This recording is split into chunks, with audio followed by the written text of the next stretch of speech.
Aloha, Daniel Molina here, and today I have an awesome guest. He's one of my brother's good friends in high school. He went to Radford, graduated from Radford, and it was a time when Radford had a good defense. I think they were number one in state actually at that time. But he's a good friend of my brother, and I got to reconnect with him and just found out like, oh my gosh, he's the principal of the school he went to. What a cool story that is. So today we got James Sunday. James! Thanks for having me. Aloha, brother.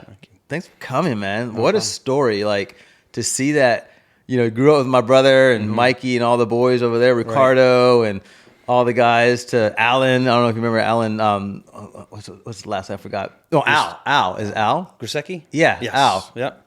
And then now the principal of Radford High School. Like, so before we get to like, how'd you get there? Like, tell me like where you're born and, grew up here in Hawaii. I know you're a military brat. Like, tell me a little bit more about the story.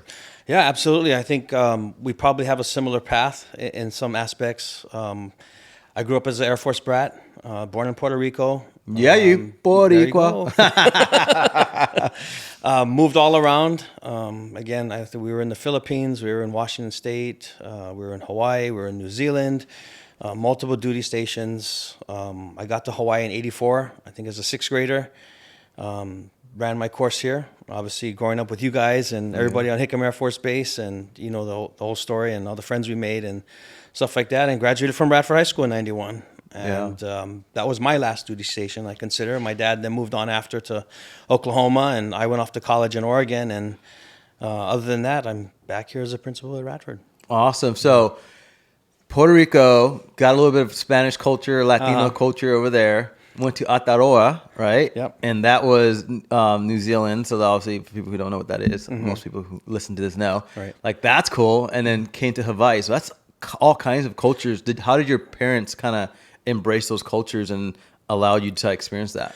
Yeah, so I think the underlying culture is always the military culture. Like I said, when you move duty stations, as you know, your friends are always other military kids. But obviously, the benefit of that too is you get immersed in the local culture too. Yeah. Like we were in the Philippines also, Washington State, but coming to Hawaii for me had the biggest impact on me because that was more of my formidable years. You're an adolescent, you're a teenager. You start growing up, you start having your own personality, getting your friend group, and things like that. So I think, just being able to move to Hawaii, for me, that was it was a miracle. I mean, just being able to find somewhere where you could call home. Yeah. And so you're Filipino and Caucasian is your bloodline. And so you got a bunch of Filipinos here in Hawaii, so also you can relate with that. And, and just the whole Polynesians and obviously Latinos. Even Puerto Rico has a bunch of Puerto Rican. I mean, Hawaii's got a bunch of Puerto Ricans from the sugarcane days, right? Okay, when Puerto Ricans came to work the lands with the Koreans and the Japanese, and so a lot of them still are here from that time. So you even got some of that culture here. So it's almost like you got. Even obviously with New Zealand, a lot people here from there as well. So you kind of came to an island that has all of that you experience. Yeah, and obviously the foundation of that is the food, right? I mean, that's the big thing. You relate to a lot of the cultures to the food. I mean, obviously you meet people, but just growing up here in Hawaii, like I said, that was my big turning point. Coming here and actually getting exposed to, just like I said, whether you're from the mainland, you're from Hawaii, you're from some outer island, or what is it called? Neighbor islands. Yeah. Be corrected. But, just being here and being immersed and actually, like I said, my formidable years growing up and understanding now the climate you're in, the culture you're in, who your friends are, and again, to kind of moving forward and developing your own personality and your goals. Yeah. For me, I don't know if you share the same, but for me, one thing about Hawaii, what it did for me, again, formative years as well, and Hawaii never left me. Like, it's almost like I left Hawaii, but never left the culture in my heart. I remember Brother says, you may not be Hawaiian by blood, but you're Hawaiian at heart. And I feel like though I embrace being Puerto Rican, I have stickers. I'm the guy that has stickers in Puerto Rico, all that. But, because of just living here, I think it enhanced my ability of appreciating culture, right? And so Hawaii never left. Even I took it to Texas, where we moved, and 27 years in Texas, and just never left. So like the fact that I was able to come back with my family, right, and now been here 6 years, Hawaii just never left, and there's just something beautiful about Hawaii. Do you feel the same? And that's exactly kind of my punchline here.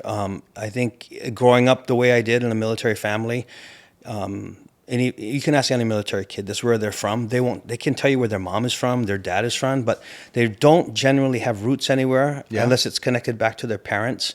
So I think that's one of the things when I moved to Hawaii, and the people that influenced me, the culture, the coaches, the teachers, just your neighborhood. This for me became home, and I always relate to Hawaii. Where are you from? I'm from Hawaii. Yeah, and it's the same thing with coming back to Radford. I think I look at that hallways with those kids. That was me one day. Yeah, not having an identity. Walking around like not really knowing where you're from. And I think that's one of the goals I've always had. That was one of the reasons I wanted to come back, was to be able to inspire those kids. Like, you can make a home here. Obviously there's some challenges with, the economics and things like that, but giving those kids when they leave Radford, whether it be they're here for a year, 2 years, or all 4 years, when they leave, when someone asks them on their next duty station where you're from, and it's a quick answer, I'm from Hawaii, because they connected here. And that was kind of my story, the people that influenced me, like I said. And I think, just being so geographically isolated from the mainland and your family, like you don't have the luxuries of going to your auntie's house or your uncle's house or seeing your grandparents every day. So you actually develop that here with the people you meet. And obviously we know the culture, auntie, uncle, and things like that. And that was me. I totally took it in. And when I left here, after I graduated, I had a just yearning to come back to this place, because this was my home now, and I didn't want to start somewhere new again. I started, and I wanted to finish here. You know what? I never articulated it that way, and I love how you articulate it, that this is a place, same thing, born in Kentucky, literally just born in Kentucky. We lived in Tennessee, so we drove to the hospital I was born in, and we drove back, right? And lived there for 3 years, Germany for 5 years, came here for Hawaii for 5 years, and then went to Texas. Same thing. Like, I feel like Hawaii embraced us. Right. Like, obviously if you respect the Aina, right, understand the culture, respect the culture, and respect the, the people in the land, like, people will hanai you, right? They'll embrace you and adopt you. And so, but that's the language. It's like, I feel like this is home, even though, because I'm a nomad, like, I don't know what's home, what part of my life, I don't know, it depends. Right. But Hawaii felt like home, because, hey, what's up, cuz, auntie, uncle, right? And so you're right. I never even thought that's why, but I would say I share that same. Yeah, I think we all have the similar journey. I think, like you said, the key word is hanai. Like I said, people from the love of their heart took us in, and tried to look out for us, gave us the best chances to succeed. And you're kind of always, you lean back on those people, like that's my family. And like family, like, I said, we grew up kind of, like I said, vagabonds everywhere. And the people that influenced you here made me feel like family. And that's why I wanted to be back here, and have the same impact on that same group of kids that are going through the same challenges we went through growing up. Which is, we feel like we don't belong and we don't have a place to call home. Right. Yeah. So tell me a little bit about you going to Radford, right? Radford, guys, my brother graduated from there. Sorry for all the alliance, but Radford is I remember going to Radford and watching my brother play football, captain the football team. You guys were great defense. He played basketball as well, and I think baseball, and always cheering for the Radford Rams. And, and I just felt that the back then, I don't know how it is today, but back then, even the families of these students were even family, like you said. Like, we all just cheered up for each other. We would watch each other back. We even hung out outside of those facilities, where I feel like in most places no one really hangs out outside. They're just going to the game. Right. There was actually family, go to the beach together, all that. So tell me how it was you as a student going to Radford. I mean, I loved it. I can't say one bad experience I had at Radford. We had just its challenges. I think the nature of our community was we were always the outsiders. Everybody wanted to beat Radford, right? Because we weren't from Hawaii. We were from all over the world. So when we got on that playing field, whether it be the basketball court, the football field, tennis court, whatever, people from local schools wanted to beat Hawaii, because we weren't from here. That was one of the things, like, and that was always preached to us, and obviously the traditions of Radford, going back to the 60s, 70s, 80s, where we won everything, that those things still linger, I think, to this day, where You know, the older generation, they always speak of Radford very highly. You know, oh, you had championship teams, you had this, you had that. It's a legacy that school is. I always refer to Radford as a global school. You can go to every state in this country, there'll be a Radford graduate. You probably go to every country in this world, there'll be a Radford graduate somewhere. Every time I go to the airport, I wear Radford gear. And probably 8 out of 10 times, someone will stop me and say, cool. "Is that Radford in Hawaii?" Because I know there's a Radford in Virginia. Yeah. So yeah, Radford in Honolulu, Hawaii. I went to Radford, or my mom went to Radford, or somebody wow. knows about Radford. I mean, it's just, like I said, it's a global school. Our graduates, whether you graduated or you went there for 1 or 2 years, someone is somewhere. I mean, you know that from social media, right? They're everywhere. Compared to if you went to a school in your area, 1 mile radius.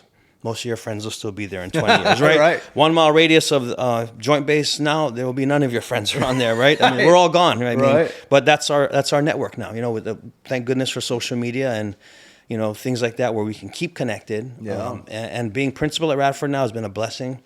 Because of that, everybody that comes back, obviously, just like your brother showed up, Yeah. like, hey, I want to come see the school. And that's just one of the things where, these graduates come back, and I don't know if this happens anywhere else in the United States, but they want to walk that campus again. There's so many good memories. I mean, they bring their families there.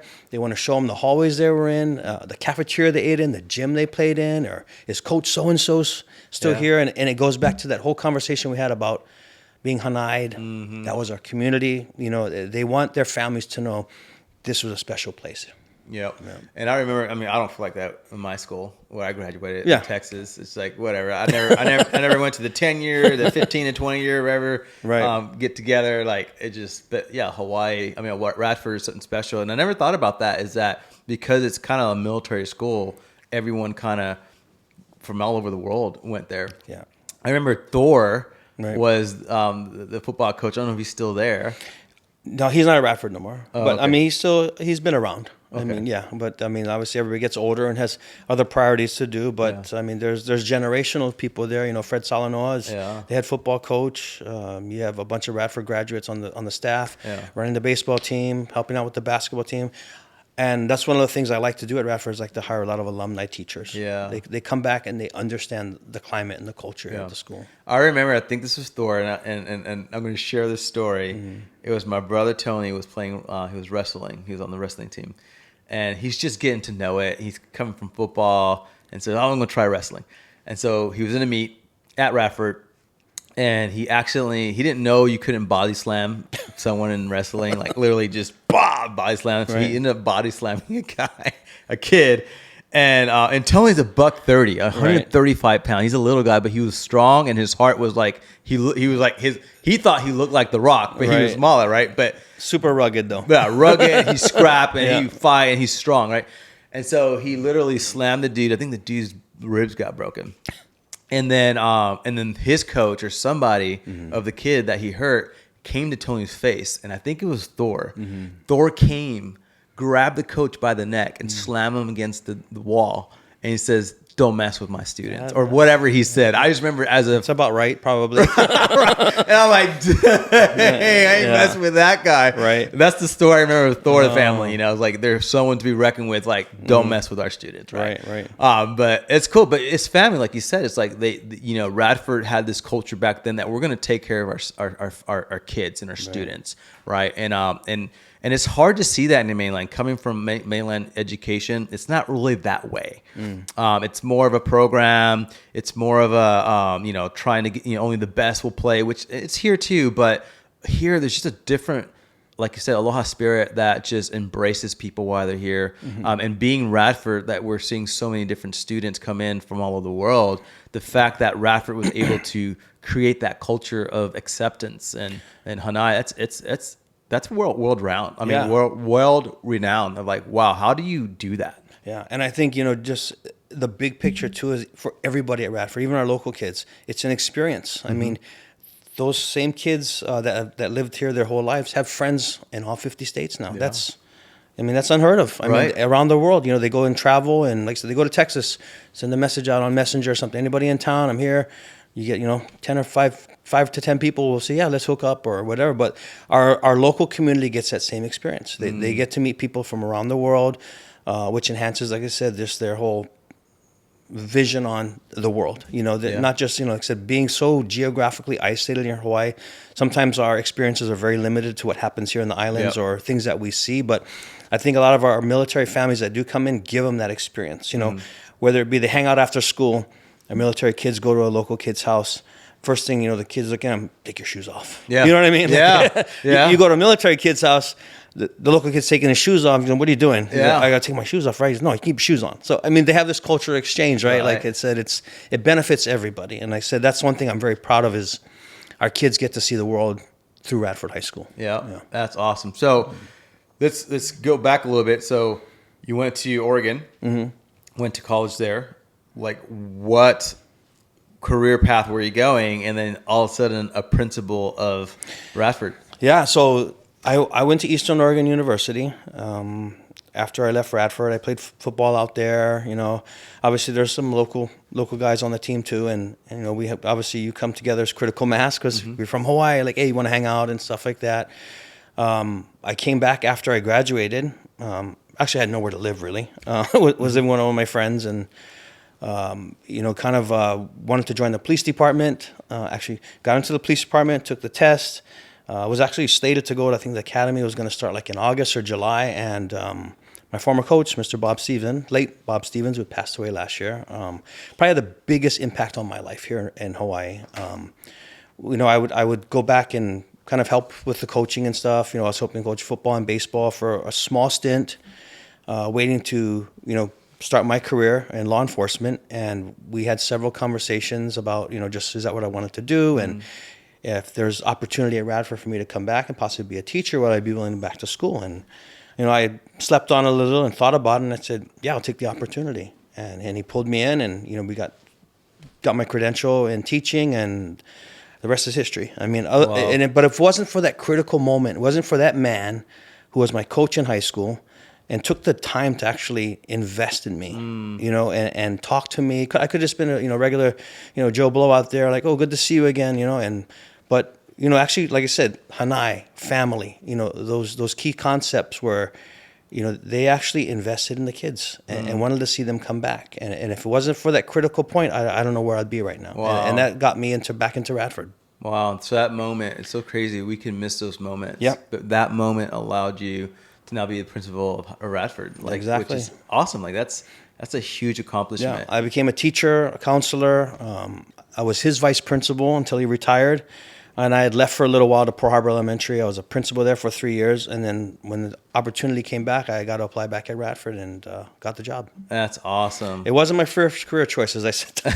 Nobody grows up saying they want to be a principal of their former high school. Right. Right. I didn't say that, right? No. I thought I was going to be NBA. There you go. Not there, right? Yeah. Awesome. So let's segue a little bit with just some of your challenges you see as, what people don't realize, Hawaii has a lot of academic challenges, and also you can go online and look at the facts of that. I think in graduation rates, it's 84%. The national average is 85%. And so we're a little bit lower than that. And there's some other things that we see some challenges from. Yeah. And so what do you feel like are the biggest challenges, not just for Radford, but really all the public schools in Hawaii? What are some top three challenges you see? I think, it's just the belief in the education system. I think that some of the challenges, we just revolve around life in Hawaii. I mean, a lot of kids sometimes are taxed with watching their brothers and sisters at home. They miss school. Some are forced to work, just economic situation here.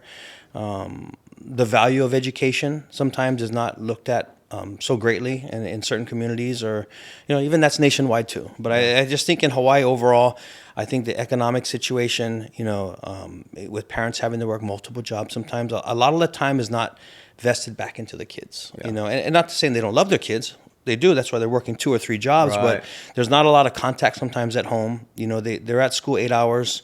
They get home, maybe parents are home for half an hour. They're off to their second job. And a lot of the monitoring, a lot of the mentoring that parents are meant to be doing. And I'm not throwing parents under the bus. No, but if we're trying to pinpoint some things that I possibly see, the kids that struggle, I notice that there's minimal parent involvement. And I think that's just where we're at right now. Yeah, it's the reality of living here because the parents are having to put food on the table and pay for the mortgage. Right. And so then when they're home, they're just exhausted.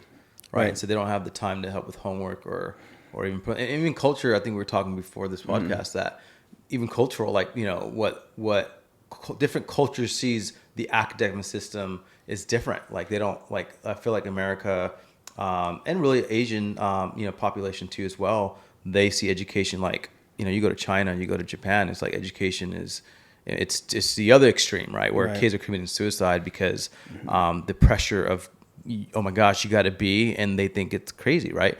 Where here is like, oh, I got to be, you. There you go. Yeah. Right. Right. You know, it's a little different here, right? And so, and it could be too, obviously, the distraction of hikes and want to go surf, right? Or a lot of tourism's here all year round. 10 million people before COVID. 10 million people visit this island every year. And so when everyone's on vacation, you got to go to school. Right. That's also kind of tears up to the longing to want to go to school. And I think, you know, part of one of the underlying issues too is the whole social media. I mean, there's so much influence there where you don't need a good education to make money or to get a job now. So, you know, like whether you're going to be an entrepreneur or make your own site or be some, you know, what do they call it? YouTuber or influencer, things like that. I think kids, you know, they set their sails a little different now saying, I don't need that degree to do this. Look at this guy. He did it. He's 14 years old. He's a gamer. He makes millions of dollars a year. Like I can do the same thing, you know, and they can maybe, but if they don't, what's the fallback after that? You don't have an education. So now you're in one of those, you know, minimum wage jobs working,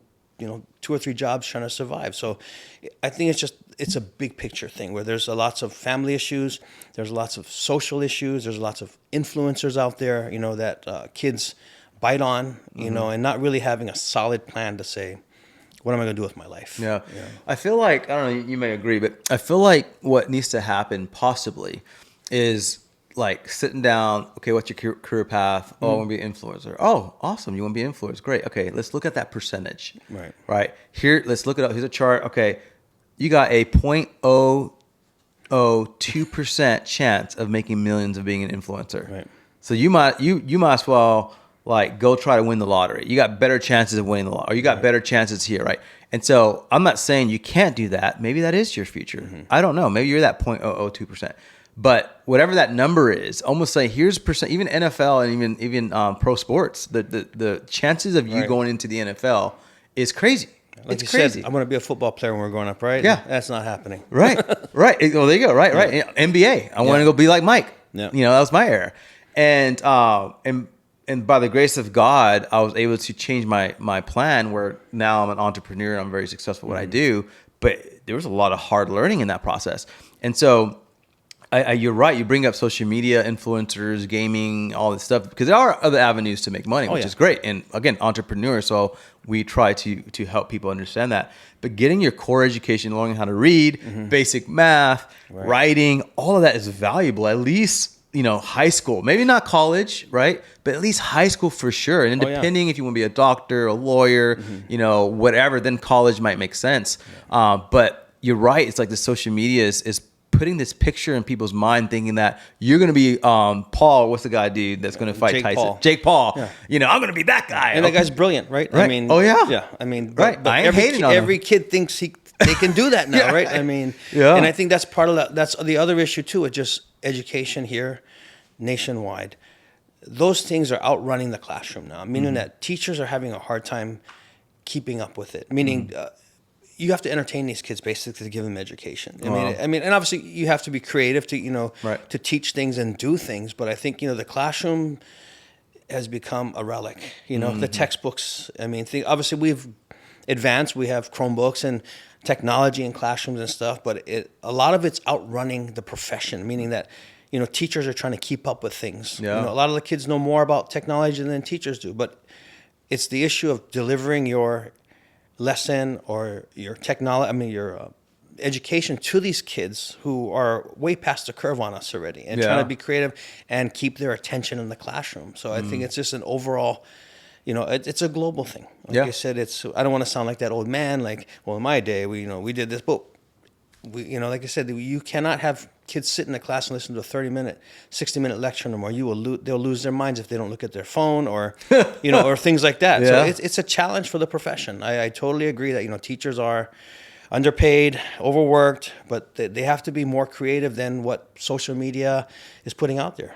You know, so which then puts the pressure on our government to figure out better programs and systems to achieve that. Because I think the last statistic I saw about the attention span of a human being is like Mm-hmm. 8 to 10 seconds, which is of a goldfish. Yeah, and it's an investment. I mean, I can ask you this question. You came back to Radford High School, right? Mm-hmm.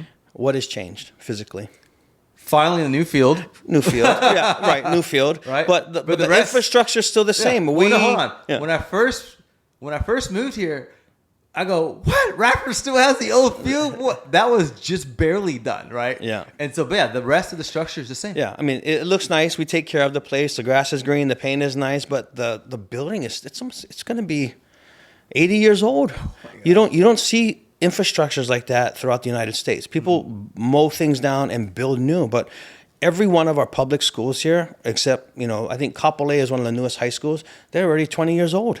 Wow. I mean, we need a big infrastructure shift here. Yeah. I mean, where we have to, these buildings aren't going to last forever. We don't have the best facilities. I mean, obviously, things have to pass the eye test sometimes. Yeah. We have a lot of military families coming in and see these outdoor schools, and I'm not that we have to impress them, but Right. that's the reality of it. Even our local families, like, hey, my grandpa went to this school. He got taught in that same classroom. Yeah. We need someone to invest in the infrastructure here and build us new schools that are indoors.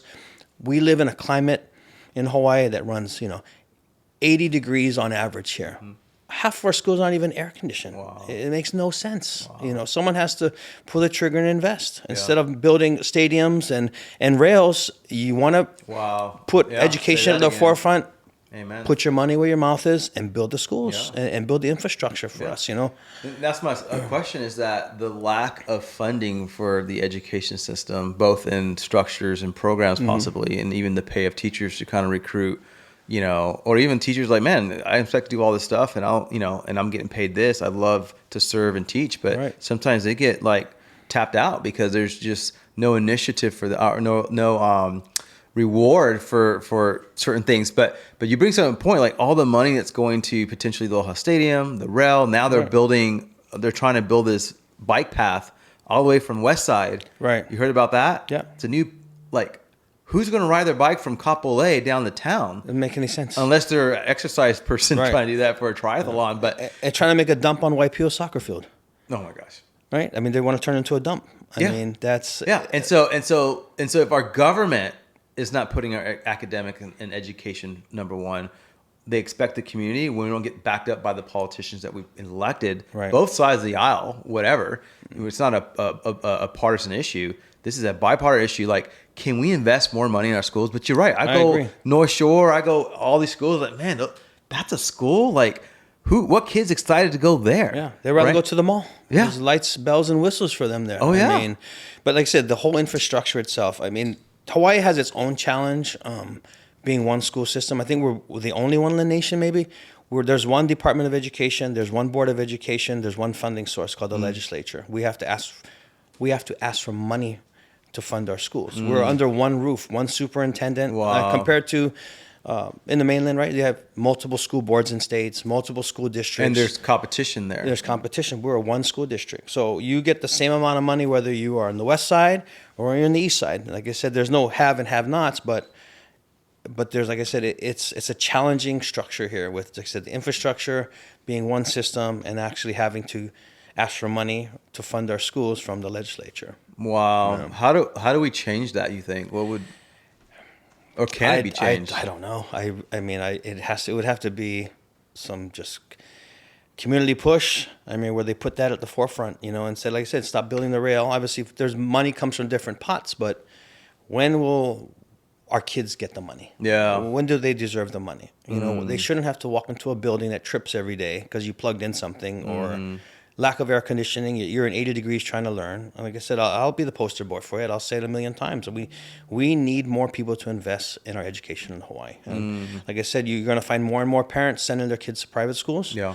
Because of just the what's the word for it? The perception of being better schools. Yeah. I mean, you're going to see a lot more families homeschooling their kids just for safety. Yeah. That's one of the big things about school safety. I mean, we have open campuses. Obviously, Hawaii is a different place. I mean, but things can happen here too. I mean, like I said, you're going to have families making different choices for their families. And until we can promote that we are actually vested in education instead of talking about it all the time. Yeah. Yeah, and I think, if someone's listening to this podcast, like, let's start. Who would we have to write to? Our politicians, or Right. the people that are making the decisions? Is it superintendent? Like, Yeah. we need to change it, because I feel like there's brilliant minds here. It's not Oh, yeah. lack of brilliant minds. Yeah. There's brilliant minds here. It's just we don't have the systems of process or the investment into them, and especially with this TikTok To world. service all kids. Yeah, serve all kids, right, Yeah. right. But you were talking about attention span, the TikTok world of kids, of attention span being 8 seconds. Like you said, they're not going to sit here and listen to a 30-minute lecture when they're like thumbing through all kinds of, in their minds. Even me now, as a 44-year-old man, I have to listen to some stuff at 1.5 speed because the person talks too slow. Right. And so this is like But the thing about those kids, there is a positive to it. They're searching for knowledge. Yeah, exactly. It's It's not just sometimes entertainment. Like, I'll be sitting around going, think about something. I'll Google it. Right. I want to know about this real quick. Yeah. So they are searching for knowledge. So it's how can we provide that knowledge to them? And in a setting that's going to be conducive to learning. Yep. Yeah. So tell me about so what is our academic system doing when it comes to graduating and saying, hey, here are potential career paths? Like, what's Radford doing? What do you think this island's doing? Well, I think not college is not for everybody, and like you mentioned, career paths. I think every school has a system in place that wants to make sure we get kids to where they want to go, and for those kids that don't know where they want to go, we have options for them. Obviously, part of that discussion is always involving the parents, and guidance and things. But it's more than just a one-shot deal. That's why for high school, you have 4 years to kind of mold these kids and give them ideas about what they want to do. But like I said, I can't speak for all the schools, but I know they have something in place. For Radford, we do a lot of career and college counseling. We bring a lot of our service members on campus too, the military careers, our private sector. We look at ways we can get kids to college, trade schools. There's so much ways that they can make money coming out of high school. And obviously we have to make money to live. But you want to also find something you love to do at the end of the day and not just be about the work. What's crazy about the trade school, so I own a marketing company, and 95% of my clients are the trades, so plumbers, electricians, heating air, and I know how much money they make. I know what the companies make. And there's a new meme or a like a short from these other podcasts saying that when you find out that a plumber makes more money than someone coming out of college being a doctor. Yeah. Plumbers are making $150,000 a year when they become master plumbers and when they finish education. Doctors are not getting that. Lawyers are not getting that. And they have college debt. They have college debt. And I hate to say it, maybe I have to cut this part out. College is the biggest ripoff right now. Yeah. The price you pay to get that education, as you said, you get your 4-year degree. If you don't really have a solid plan, you're basically walking out with that 4-year degree, which has an entry point into some jobs or careers, but you're holding a bag of debt with you. Oh, yeah. Compared to the kid that went into trade school right after high school, 4 years working as a plumber and has a fat bank account. Oh, yeah. With no debt. No debt. Like I said, it's crazy what they charge for college. And why, like I said, that's why you find these things like nationwide, like the whole canceling student debt, because so many kids go 6 figures in the hole and then they get out and they're working some entry-level job that pays them maybe $40,000 a year, and they can't even keep up with their payments. Right. So I guess it's what you want to do. Like I said, making an informed decision, but just going to college and graduating doesn't guarantee you nothing. No. Like I said. So then I feel like even college is falling behind on their programs, right? To the time. Right. And especially AI, like the whole buzzword of AI coming out. All these programs like CPAs, accountants, whatever you want to call it, AI is starting to figure out how to do it without you don't need that. Yeah. And like I go back to what I said, the technology is outrunning the classroom already. Yeah. Like I said, we encounter that AI thing all the time now, like especially if you got to write a paper or do research. They have tools in place to get, if it's suspicious, but it's tools kids can use. Why have to be creative nowadays when you can use these AI tools to accomplish your goal? Yeah. Whether it be a paper or obviously you want to be creative and have creative thinking and do your own work, but it's not like before. It should just enhance it, right? Yeah. It's like when we think about the internet, right? I know for me, when I was in school, we had the encyclopedia, and we had to go to the library, Right. and we had to go, what topic, and then go find that on the bookshelf. We didn't have a Google to tell us, right? Yeah. And so for us, it's just a tool to access information. Right. ChatGPT is the same thing. It's a tool to access information fast, right? And that's what the internet's doing, Google, and now ChatGPT. And so if we can find programs that wouldn't take the AI stuff and enhance the kids' learning, enhance them on how to use these tools to create some kind of outcome, a job, or whatever, then awesome. But like you said, because there's no programs in there, and rightly so, because it's growing so fast, right? Without putting programs in there, it's going to be hard to who's going to teach that? Right. Because the teachers, we don't even know, right? Yeah, we don't. I mean, I don't know how to use it. I mean, like I said, before we did research, we go to the library, encyclopedia, looked at it, and if you wanted to plagiarize, you hid the book somewhere else in the library after you used it, right? So they couldn't find the thing, right?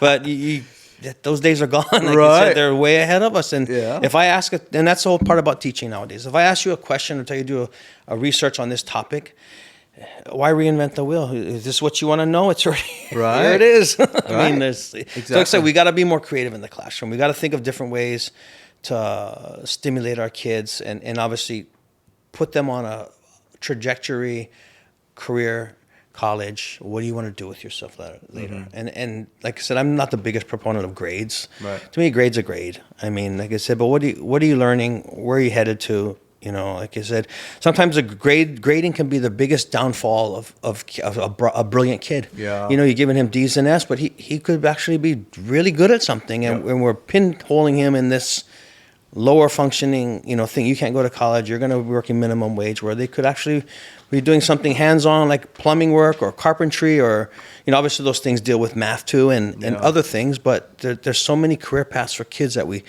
in my personal opinion, I'll take my principal hat off. We got to get away from the grading sometimes. Yeah. Well, if I remember correctly, and someone can fact check this and put it in the comments below, but if I remember, grade system was back in the day created for the grade of steak. Grade A steak, grade B steak, grade C steak. Right. I think, and because they were trying to create factory workers for the butcher plants and all that stuff, right, for meats. And so for me, I feel like the grade systems, if I remember correctly, kind of stemmed from that, and then turned into here's a grading system 1 in 100. It makes sense. I'm not saying it's illogical, but I like what you're saying. For me, I feel like the Western culture follows like the Greece, the Greek Western culture. Let me explain. Where there's a Hebrew Eastern and there's a Greek Western. So in martial arts, I love doing jiu-jitsu. And so in martial arts, you would say, hey, karate's better than jiu-jitsu. So I'm a jiu-jitsu guy. Let's say you're a karate guy. And you say, hey, karate's better than jiu-jitsu. And I said, okay, cool. So a Western Greek mindset would say, okay, well then let's go. So get your best, I'll get a guy and you come, all right. And then the karate guy was, all right, I want you to throw a punch like this. And then when you throw a punch like this, I'm going to do this. And then now when you kick, I'm going to do this. And this is how you learn. And then the jiu-jitsu guy, that's probably more Eastern, a Hebrew Eastern mindset, or the Eastern side, says, no. Get your best karate fighter. I'll get my best jiu-jitsu guy, and for 5 minutes we're going to see who's the best. Right. And so the one is the Greek Western mindset is the ability to master the knowledge. Right. The Hebrew Eastern mindset is the ability to master the task. So you get an A if you can master it and know how to do like an A. Like in jiu-jitsu with my coach, I go to Gracie's. He ain't giving you no brown belt or no black belt if you don't know what you're doing. Right. I don't care how long you've been in here. No. Right? Because why? His name's online. He rewards you a blue belt or a purple belt or whatever, and then white belts are whooping you. That makes him look bad. So you got to master the task. And I feel like what you're saying is this grade system's almost like we're trying to get graded on the ability to memorize something, mastering the knowledge, which some of it's obviously important, but we also got to learn to master the task, master the whether it's history, whether it's writing, reading, writing essays, writing a report, whatever that is be able to actually master the task as well is both, I think. Right. And so the trade school, like you say, these plumbers are coming out of trade school, 4 years making $100,000 a year, where people going to college mastering the knowledge, and they're coming out making $40,000 a year. Right. because they got to go now master the task. Yeah, because they might necessarily not master the skill set coming Exactly. out. They have a degree. I'm have a botany degree or something, but what are you gonna do with that? Right. And so I think where there can be a benefit to the academic industry is more focus on the task or the skill versus the grade system. Yeah, Right. and I don't have any solutions for that right now. But Right. but grading, like I said, it's to me. They talk about standards-based grading. Like I said, being able to accomplish the task and get a grade for it. But we've been doing it forever. Yeah. I mean, grades, like I said, been around forever. A, B, C, D, F, unsatisfactory, satisfactory, going down to elementary school. Right, meets with excellence, or not proficient, or I mean, I don't know. I don't know how to fix all that. That probably won't be on my watch, but Yeah. I can be a critic of the system right now. I'm in the system, but Right. like I said, I do see the challenges with, like I said, pinholing kids that could actually do really good stuff. Right. And this track of you're not doing well, you need to go in special education, you need a support plan, you need this and that. And obviously there are kids that need help. I don't disagree with that, but I think we have a lot of those kids fall through the cracks who could actually do great things with their life when it comes to picking a profession or having a craft or a skill that they can be contributing members to society. Yeah. And just to your note, I was in special ed. When I came from Hawaii and I went to Texas, in fact, I went straight into special ed. I was not at the same level as the kids there. And so for me, thank God I had parents that believed in me and spoke life into me. Yeah. Because I could have been that kid psychologically and say, I'm a nobody, I'm a special ed kid, I can't read, I can't do all that stuff, and then would not be where I am today. Right. Would not have the success I have. Yeah, right? and that goes back to the conversation we had about having that support system at home. I mean, they did not. Your parents could have just left you to the system, and you would have run your course. Yeah. Compared to, like I said, breathing life into you and making sure that no, you are capable of doing things. Yeah. Like I said, so it's a system thing. Like I said, it's a community thing. It's a cultural thing. There's so many aspects to raising a child, and sending them off on their trajectory. And obviously, as parents, we always want to see what's best for our kids. But sometimes we don't have the time. We rely on the schools to be that parent to the kids, because we spend so much time with them. We spend 8 hours a day sometimes with those kids, compared to, like I said earlier, parents come home 2 hours and kids are in bed already. Yeah. And it's unfortunate. And it's just because, again, the cost of living here is expensive and they haven't, they have to work two, and that jobs. makes funny stories always. For me, I wonder how people looked at me back then, because every time they hear I'm the principal at Radford, they say, "You got to be kidding me! James Sunny's the principal at Radford High School? What?" So it's one of those. I'm like, "What did you think of me?" Not in an offensive way, but jokingly. What did you think I was in high school? I'm not cut out for this. Or that meant to be, I don't know, digging a ditch or something. Right. Yeah. It's funny though. Right on. So again, I think I love that. We could probably sit down and there's probably people that debate that the grade system works because of all these statistics and but we can't blanket statement everyone, right? We can't blanket statement all cultures, all states, because things are changing, like you said, right? And when you got dropouts who are making millions, right? You got people that don't use the school, or they're bored with it. And so there's no programs for them. So you're in honors. Well, that's still not solving the problem, right?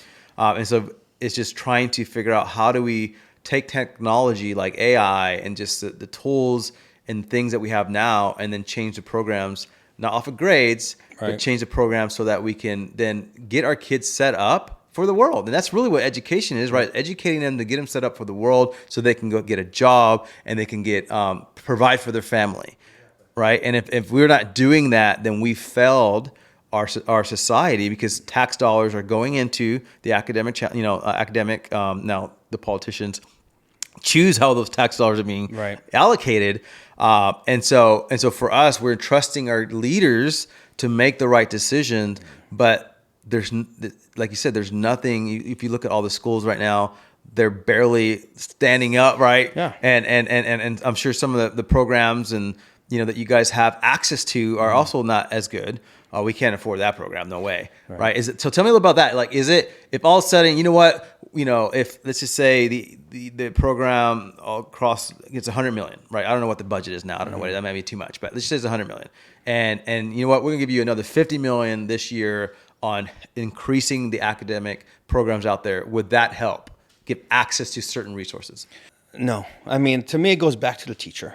I mean, that influence they have in the classroom, and it's a system thing where how are we training our teachers now? Teachers go to college to learn how to be teachers. So what's happening in that program? Like I said, and then, they become teachers. And like I said, now the technology or the society has outrun what we're taught to do. Like, how do we go back and train teachers to be effective? Like I said, my biggest investment when I look at my school is I always look for people. I don't really care about the programs and things, but they have their purpose. But it's always, the influence is going to come from that person. That teacher is going to change the trajectory of a kid's life, with whether it be one conversation or 100 conversations. At some point, like, we all have our stories, that one turning point where that adult talked to us or took us in. Yeah. You always remember those moments, right? I'm sure you have a few of those where that you could have went north or south real quick. I mean, like I said, you could have been pinholed in this special education thing and moved out, and that was the end of it. Yeah. Or you could have had that conversation with your teacher, and they invested in you, they coached you, they mentored you. Like I said, people change the trajectory of people's lives, and you never know when you're going to have that moment where you're going to run into that person, that's trying to invest in you, talk to you. You might hate their guts at this point, or I want to hear that. Don't tell me about that. But like I said, you have to kind of open your eyes and ears sometimes and understand what's happening around you, and not sometimes have so much pride, and open yourself up. And I always try and tell the teachers that about kids. You never know. And I said, that one kid that passed you in the hallway and you didn't say good morning to them, or, hey, how's your day?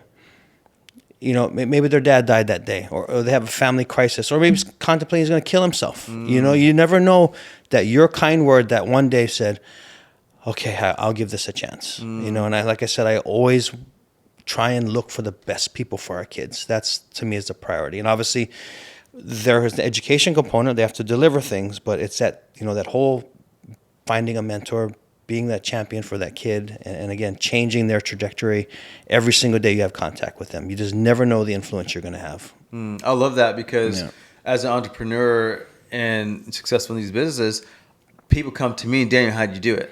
And I said, man, go find somebody, a mentor, go find somebody who's been there, done that, and shadow them and learn from them. Yeah. And in essence, what you're saying is these teachers are, in essence, kind of like that for these kids. Yeah, right? we're the line now when it comes to sometimes giving them a reality. Like I said, what they watch on their phones or social media and things like that. Like, actually connecting with a real person, and that person be able to share their experiences, or seeing the bigger picture with their life experiences, or raising their own kids and saying, hey, you can do this, you can do that, or don't do this or don't do that. But like I said, almost being that foster parent for them at school. Yeah. I love that. And so what I'm hearing you're saying is that it's not about really throwing money at it.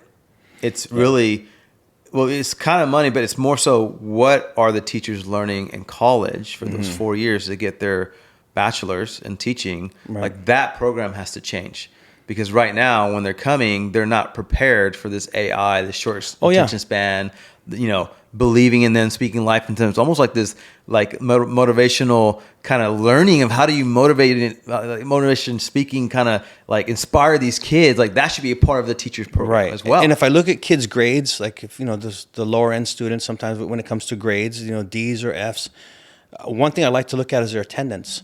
I look at a kid as D's and F's and they didn't miss a day of school. To me, it's a red flag. Yeah. Okay, call them D's and F's, but you come to school every day. Oh yeah, because I like my teachers.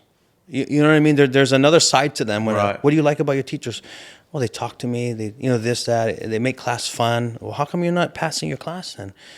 Oh, I just don't understand the content sometimes, or I can't pass the test. But they still come every day because they have a relationship with that teacher. And you talk to a kid who has an A.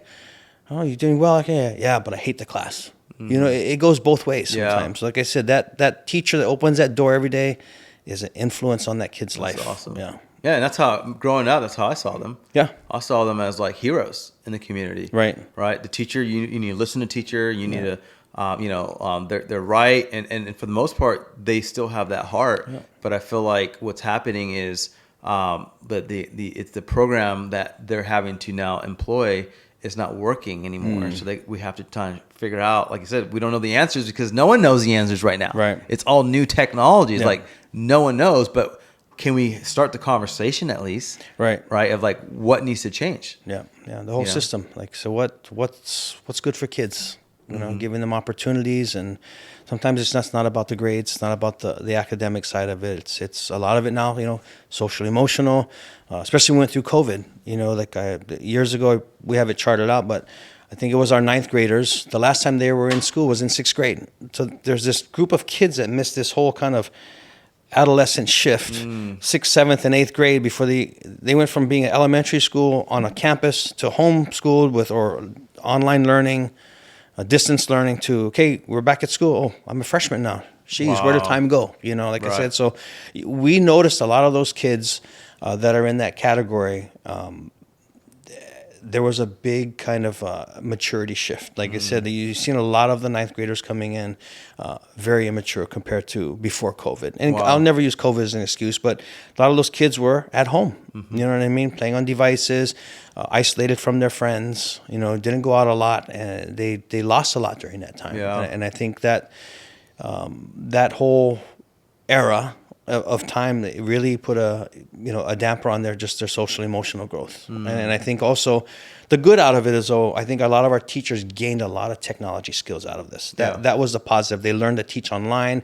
They learned to use online resources. I mean, there was a positive to this when you look at the entire picture. But again, it just goes back to the teacher and how are we training them to teach our kids. Right. Yeah. It's almost like having like almost yearly motivational keynote speakers come in for just teachers. Yeah, and we do that. You know, we bring in like try and bring in, you know, the trending things that are happening in society, and a lot of it deals with social emotional learning. Yeah. You know what I mean? A lot of kids, like I said, are influenced from all over the place, and they get down on themselves, or they don't have a lot of friend groups, or sometimes the friend groups they're in, there's a lot of social pressure to conform to what their friends are doing. Yeah. You know, I mean, there's just so many factors out there nowadays. Yeah. I just feel for the education system because it's becoming harder and harder, right? Yeah. You know, like you're saying, is to entertain them, is to like, can we entertain them and still teach them?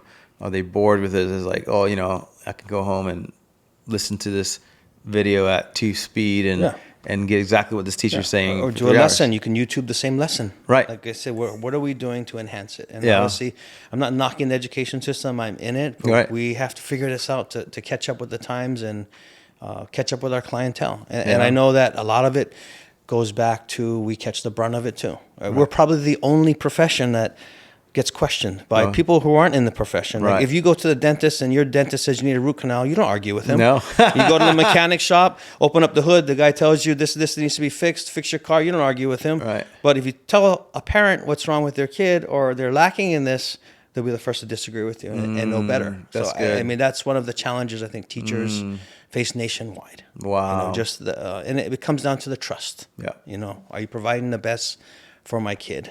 Are you taking the time to know my kid? You know, those things like that. And so in coming to a close, you know, I'm with you, James, on trying to have conversations around, and I love to be a part of these conversations. Right. As being an entrepreneur, using AI right now, employing people, learning marketing, and using all these technologies, I would love to be a part of this conversation. To whoever's listening out there, here in Hawaii, why can't we be the leader in that? Why can't we?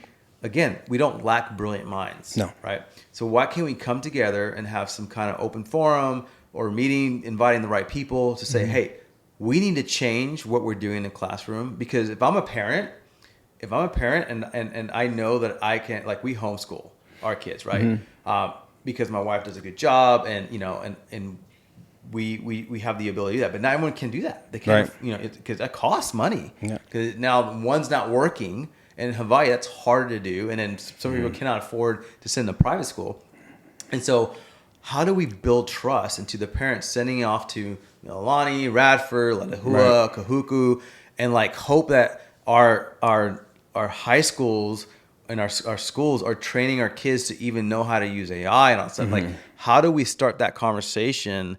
You know, what would you tell the parent that, man, I lost trust? You're talking about trust. Yeah. I lost trust that you have the ability to educate my kids where they can come out of high school learning this stuff. Like, what do you say to them? It's hard sometimes because you, but- no. I totally understand. I mean,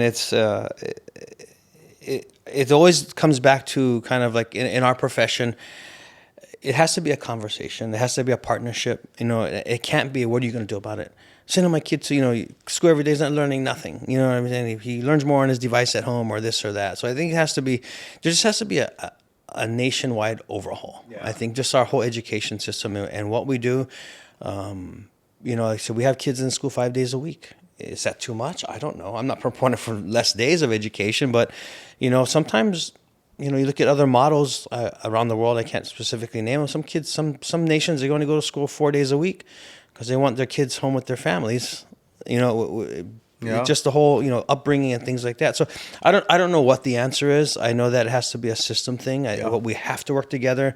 We can't point the finger at the politicians. We can't point the finger at the teachers. We can't point the finger at the administrators or the students. It just has to be, what do we want out of this? You know, when we send our kids to a school, you know, at the end of the day, what do we want as a collective society for that kid to experience during the day? Is this rigorous 7-period schedule, the bells ringing, boom, boom, you switch classes, you get a recess, you get a lunch.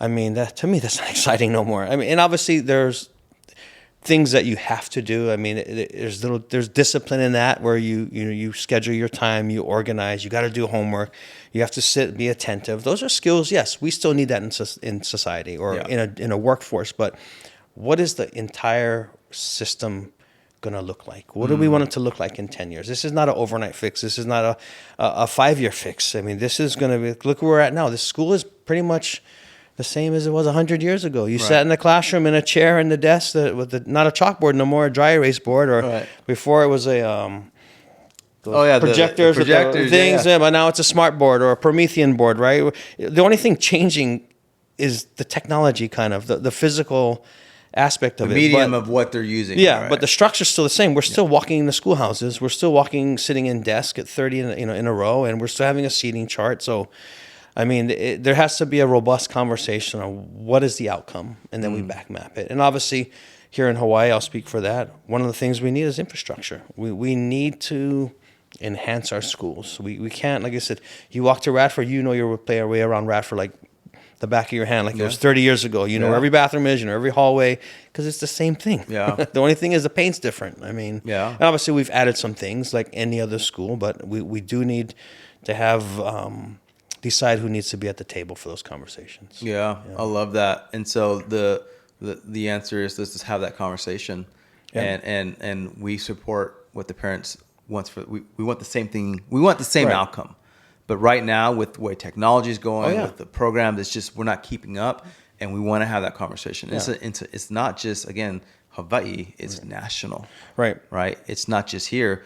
But I don't mind saying, why can't Hawaii be the pioneers of that? Why can't we have those conversations? We have all these brilliant minds from all over the world, right, in all different cultures. Why can't we be the start of that conversation and say, what are we going to do to change this program so that when these kids get out of high school, they are prepared, whether it's college, whether entrepreneur, whether it's being fighting Mike Tyson, whatever it is, right? They have a vision for something. Whatever vision. At least getting them to have a vision first is hard, right? Like, I ask so many parents, what does your kids want to do? I don't know. They don't know. Like, what? Part of society has ingrained in our kids about money. Yeah. Right? Yeah. It's all about, I want to drive that Mercedes. I want to have that Rolex. You know, I want to have this. I want to have that. I want to have the mansion. And then sometimes that's their reality, which is delusional, that you're not going to graduate from high school and be watching that, you know, what you see on social media as reality. That is not reality. Wow. You know? Yeah.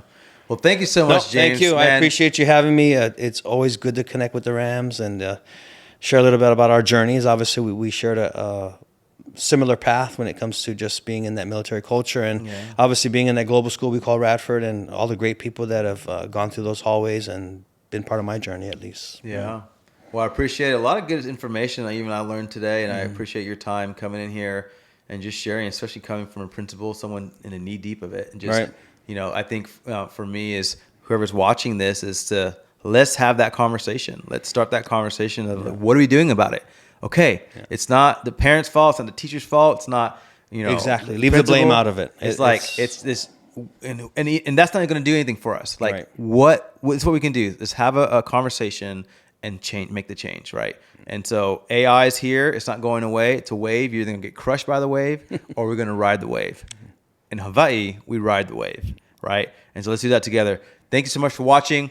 Appreciate it, James. And please share this content. So many people are giving me a lot of great feedback of the content that we're already getting. We had, Daniel Anthony, obviously was great. Auntie Blanche and Paele, and so many more people come in that I just can't wait. I'm like, man, I got to do like 5 of these a month because there's so much good content coming out of these podcasts. I'm getting a lot of support from you guys, liking and sharing. Keep liking, keep sharing, comment below. If you're on Spotify, obviously share the link to other people that are watching on Spotify. If you're on YouTube, obviously you can do that too as well. And then on the snippets in Instagram, you'll see all the cool little short stories. So thank you so much for joining us, and keep it aloha.